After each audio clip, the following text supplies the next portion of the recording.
Tudo bem com você? Tudo numa boa? Eu sou o Jonesi e seja muito bem-vindo ao canal do Jô Martins. Aí na sua tela está aparecendo o último vídeo aqui do canal. Dá uma olhadinha lá quando esse vídeo aqui acabar. Hoje vou lembrar de um fato muito triste na história do Brasil. Vamos voltar a 1964. Você sabe o que aconteceu neste ano? Mas antes, eu peço que você se inscreva no canal e deixe um like. É de graça, você não vai pagar nada e vai dar uma força imensa para o canal. E não se esqueça de ativar o sininho das notificações. Sem mais mimimi mamamó, bora pro vídeo! A ditadura militar no Brasil foi um período de grande sofrimento para as pessoas que viveram no ano de 1964. Em mais de 20 anos, o país foi governado por líderes militares que praticavam a perseguição política, a cassação de direitos individuais, a falta de democracia, além da perseguição vivida por opositores a esse regime.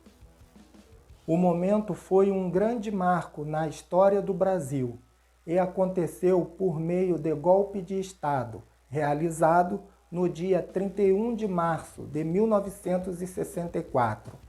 Na época, o país era governado pelo presidente João Goulart, que ao ser acusado de comunismo, teve que renunciar ao cargo, por pressão dos militares e classes opositoras que se juntaram para organizar esse movimento. Uma ditadura militar geralmente acontece quando um grupo de militares assumem o poder da República através de um golpe de Estado. Assim, o golpe é uma organização liderada por integrantes das Forças Armadas que se unem para derrubar o presidente que estiver no poder. No entanto, quando esse modelo de governo não consegue agradar a população, os militares realizam atitudes de crueldade contra os opositores, respeitando todos os princípios dos direitos humanos através de torturas e perseguições. Isso foi o que aconteceu no princípio da ditadura militar no Brasil. João Goulart, último presidente antes da ditadura militar no Brasil, implantou algumas medidas que considerava necessárias a fim de estabelecer o desenvolvimento do país, que enfrentava um momento muito conturbado após o último governo. Em seu mandato, as organizações populares e os estudantes conquistaram grande espaço no cenário político. O presidente promoveu a nacionalização das refinarias de petróleo, a desapropriação de terras, criou uma reforma eleitoral para analfabetos, entre muitos benefícios que favoreceram aos estudantes. Nessa época, os jovens se manifestavam por meio de organizações como a União Nacional dos Estudantes.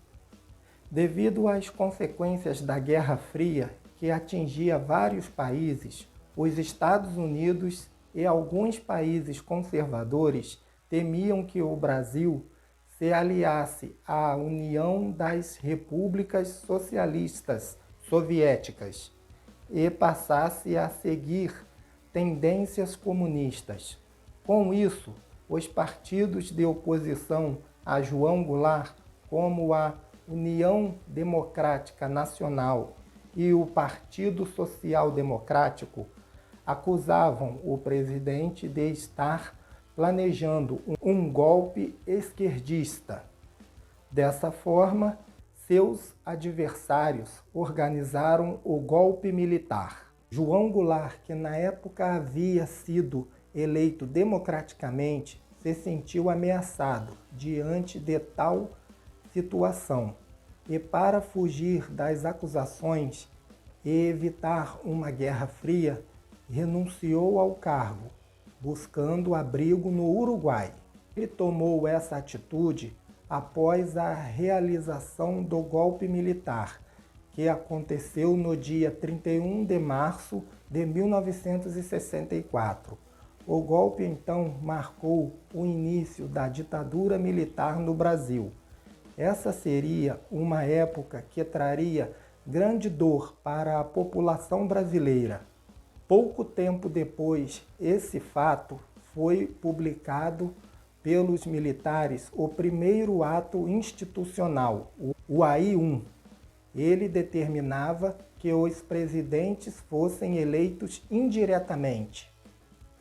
Dessa forma, o Congresso passaria a ter autonomia para eleger os próximos presidentes do Brasil.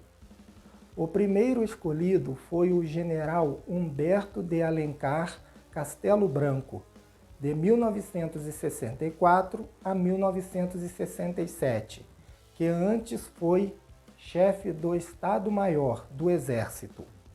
Além disso, o ato AI-1 detinha o poder de alterar a Constituição, a permissão para cassar mandatos legislativos e suspender direitos políticos.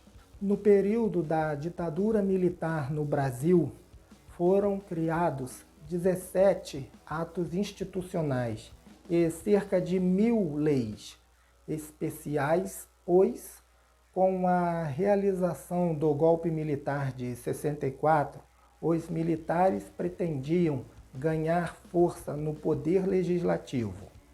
Após o primeiro ato institucional, foi divulgado a seguir o segundo ato, AI-2. Com essa promulgação, o país passou a adotar o bipartidarismo, que é quando o país só tem 2 partidos políticos no comando das eleições.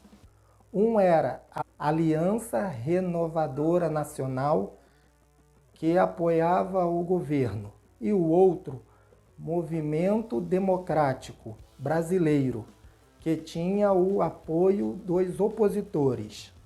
A fim de melhorar o funcionamento da ditadura militar no Brasil, o governo criou o Serviço Nacional de Informação, em 1964, para manter um forte controle de informações entre os vários órgãos que formavam a estrutura de combate aos opositores. Depois de Castelo Branco, quem assumiu o poder foi o general Arthur Costa e Silva, de 1967 a 1969. Juntos, os dois publicaram mais atos institucionais, como o AI-3 e o AI-4, que emplacou eleições indiretas para governador e a criação de nova Constituição em 1967. Respectivamente, o general Costa e Silva tentou promover o desenvolvimento do país com a criação de um plano econômico. Embora as medidas tenham sido consideradas impopulares pelos opositores ao regime, entre as propostas estavam a contenção de salários e direitos trabalhistas, aumento de tarifas públicas, corte de gastos públicos e a diminuição da inflação. Apesar de serem propostas cruéis para os trabalhadores, o país conseguiu se desenvolver um pouco e estabilizar a economia em seu governo.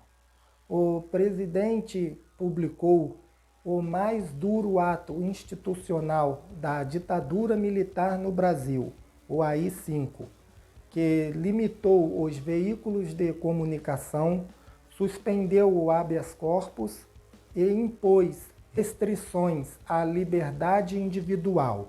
De Caetano Veloso a Oscar Niemeyer, a partir de 1964, todos os artistas considerados subversivos ou alinhados aos ideais de esquerda, tiveram seus trabalhos censurados, foram presos, torturados ou exilados, como tentativa de manter a ordem pública. Iniciava-se o longo período de 21 anos da história brasileira, conhecido como ditadura militar. No entanto, o exílio, na maioria dos casos, era feito de maneira forçada. A perseguição de grandes nomes da música, arquitetura e dramaturgia se tornou a única solução encontrada pelos militares para manter longe a oposição da classe artística. Um dos maiores nomes da música popular brasileira e formulador do tropicalismo, Caetano Veloso, foi preso junto com Gilberto Gil em 1968, logo após a prorrogação do AI-5, ato institucional mais repressivo que deu início aos anos de chumbo da ditadura. O arquiteto responsável por projetar Brasília era assumidamente membro do Partido Comunista Brasileiro, PCB, desde 1945. Após o golpe militar, Niemeyer foi proibido de trabalhar no Brasil e se exilou em 1967, na França. O arquiteto só retornou para o país de origem em 1980. O compositor de Cálice foi um dos maiores alvos dos militares durante a ditadura. Os militares costumavam ter os seus alvos preferidos na MPB. Depois de perseguir Geraldo Vandré, o preferido deles passou a ser Chico Buarque de Holanda. Buarque teve muita dificuldade de lançar suas canções sob a mira dos censores da ditadura. Grande parte de suas músicas eram vetadas, por isso passou a usar o pseudônimo Julinho da Adelaide para ter suas canções aceitas. Uma das canções lançadas com o pseudônimo foi Jorge Maravilha. O cantor de Maluco Beleza também foi alvo do regime militar. Raul Seixas contou que foi preso no aterro do Flamengo enquanto voltava de um show. Segundo ele, o carro do DOPS, Departamento de Ordem Política e Social, parou seu táxi e o deixou nu, com o rosto tapado. Quando percebeu, estava em um local subterrâneo, com as paredes sujas de limbo. O compositor afirmou que ficou no local por 3 dias, sendo torturado e interrogado pelos militares. Nos anos 70, mais que ler o Pasquim, na verdade, esperava-se por ele. Em suas edições semanais, eram os anos de chumbo da ditadura, e nem tudo podia ser dito claramente. Era a época em que se lia pelas entrelinhas. Um jornal publicava receitas culinárias em seus editoriais para avisar que estava sendo censurado, enquanto outros veículos buscavam formas diferentes para fugir da repressão. E isso não acontecia somente com a imprensa. O teatro, o cinema, a literatura também penavam para exprimir suas ideias. Foi nesse clima que nasceu o Pasquim e outras publicações da chamada imprensa alternativa, ou os nanicos, como também eram conhecidos. Criados para combater os desmandos da ditadura instaurada no Brasil, essas publicações primavam pela crítica ao poder estabelecido e acabaram por fazer história. Dentre inúmeros periódicos dessa época, o jornal Movimento foi uma das publicações que mais se destacaram no combate à ditadura. Idealizado por um grupo de profissionais da imprensa e intelectuais, do qual fazia parte o jornalista Raimundo Rodrigues Pereira, o movimento era financiado pela venda de cotas a vários apoiadores e contou com a colaboração de nomes como Fernando Henrique Cardoso, Ricardo Cusco, Nelson Werneck Sodré, Dirceu Brizola, Pifas Andreato e Agnaldo Silva. A supressão da liberdade de imprensa foi um dos mecanismos de controle estabelecidos pela ditadura militar no Brasil, mas não foi prerrogativa dessa época. Há notícias que desde a época do Império já se tentava controlar a informação e em alguns momentos da história brasileira a censura foi imposta de modo incisivo. Os presos políticos em geral encaravam a vida na prisão como continuidade de sua luta contra o regime. As organizações tentavam manter seus elos atrás das grades, realizavam discursos, grupos de estudos de teoria política, reuniões e denúncias formais contra as torturas e maus tratos. Vários documentos desse teor foram escritos dentro das prisões e enviados para fora clandestinamente, como, por exemplo, o Documento de Linhares, de 1969. A primeira denúncia da tortura sistemática feita coletivamente por presos políticos, em que péssimas condições insalubres das prisões brasileiras, os presos políticos sobreviviam à fase de interrogatórios militar extrajudicial e eram entregues à polícia política e à justiça militar para serem formalmente processados. Normalmente não eram mais torturados, mas houve casos de presos retirados dos presídios onde cumpriam pena para serem torturados e mortos. A instabilidade política que o país começou a viver influenciou Médici a escolher o seu sucessor para assumir a presidência da República. Assim, o general Ernesto Geisel, de 1974 a 1979, passou a ocupar o cargo de presidente do Brasil.